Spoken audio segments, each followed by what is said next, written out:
Bismillahirrahmanirrahim. Assalamualaikum warahmatullahi wabarakatuh.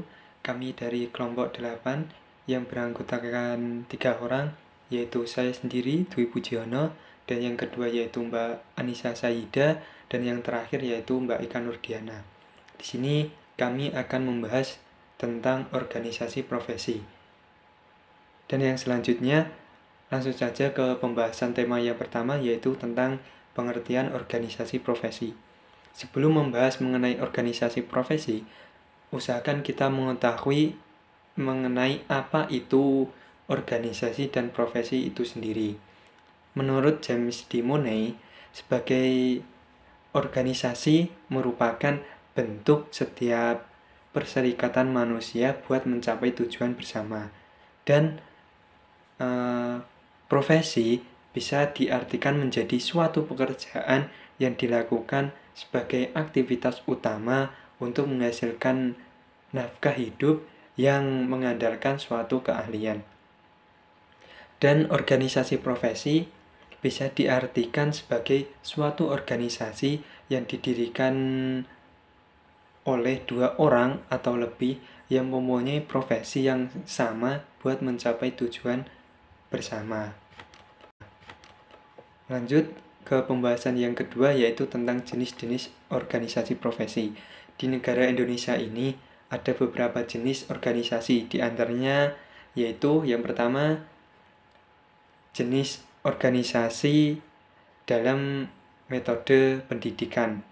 Yang pertama yaitu Persatuan Guru Republik Indonesia atau biasa disingkat PGRI, dan yang kedua Perkumpulan Pendidik IPA Indonesia, yang ketiga Musyawarah Guru Mata Pelajaran, dan yang terakhir yaitu Ikatan Sarjana Pendidikan Indonesia.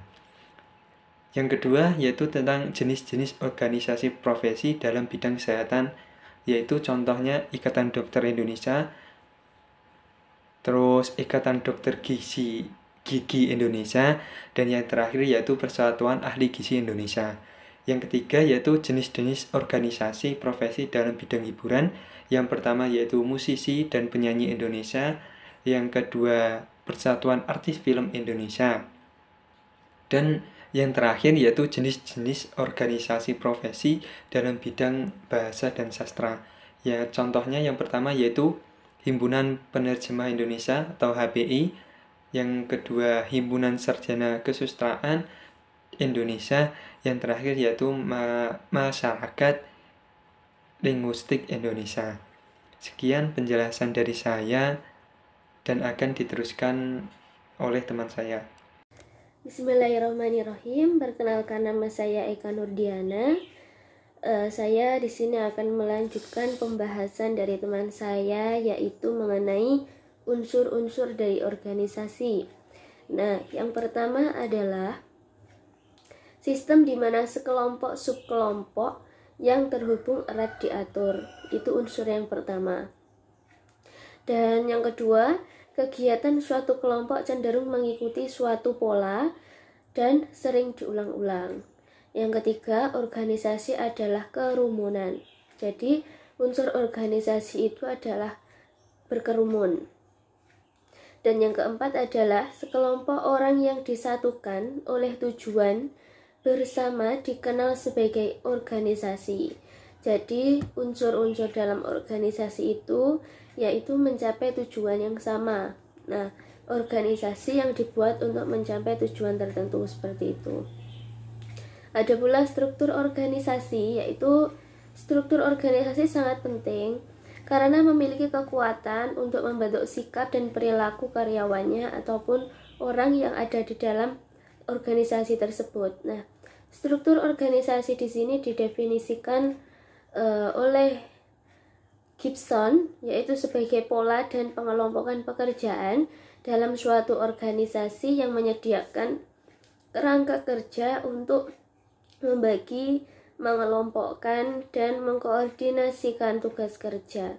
Nah, struktur-struktur organisasi itu sudah ada pada umumnya, seperti yang pertama pasti ada pembimbing, ada ketua, ada wakil, ada sekretaris, bendahara, Itu yang paling utama, dan anggota-anggota lainnya.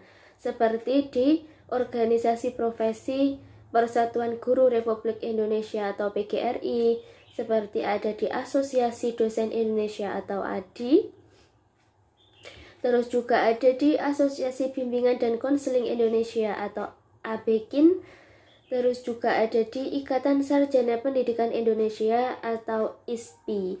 Semuanya terstruktur sama, yaitu terdiri dari ketua, wakil, sekretaris, bendahara, itu yang paling penting dan umum. Dan juga pastinya ada pembimbingnya di setiap strukturnya itu tadi. Begitu. Dan selanjutnya ada komunikasi dalam organisasi. Nah, komunikasi dalam organisasi ini ada beberapa jenis, yaitu bisa dikategorikan yang pertama komunikasi yang berupa perintah, saran, laporan, rapat, atau konferensi disebut dengan komunikasi formal.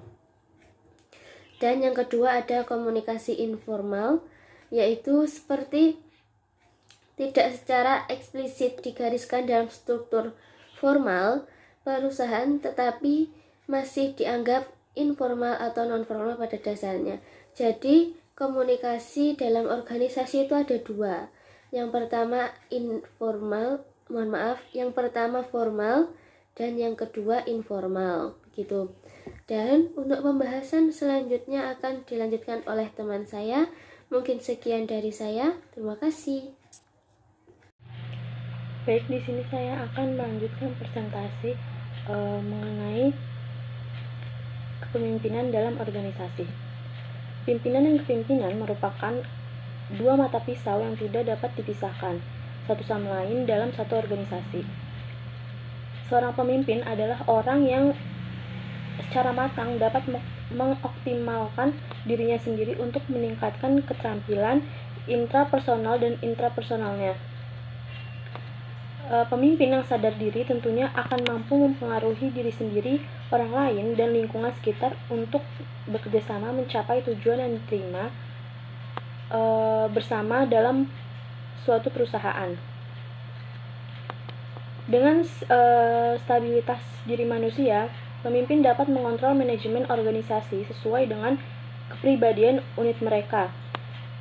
Manajemen organisasi hanya dapat dilakukan oleh pemimpin yang berkarakter kuat, berkepribadian, dan memiliki akuntabilitas yang tinggi. Ketika karakter, ego, dan rasa tanggung jawab seorang pemimpin kurang, manajemen organisasi menjadi rentan. Ketertarikan ini penting untuk dipahami agar bisa membantu keberhasilan dan pengoptimalisasian pengelolaan suatu organisasi. Yang selanjutnya itu ada peran organisasi dalam peningkatan kemampuan guru. Peran organisasi dalam pendidikan profesi itu dapat diharapkan meningkatkan kemampuan, harga diri, profesionalisme, dan kesejahteraan umum sebagai bagian dari misinya. Pendidik mungkin dapat memanfaatkan dari jaringan dan pemecahan masalah dalam organisasi profesional pendidikan. Untuk meningkatkan pendidikan, kelompok pendidikan profesional berperan penting di dalamnya.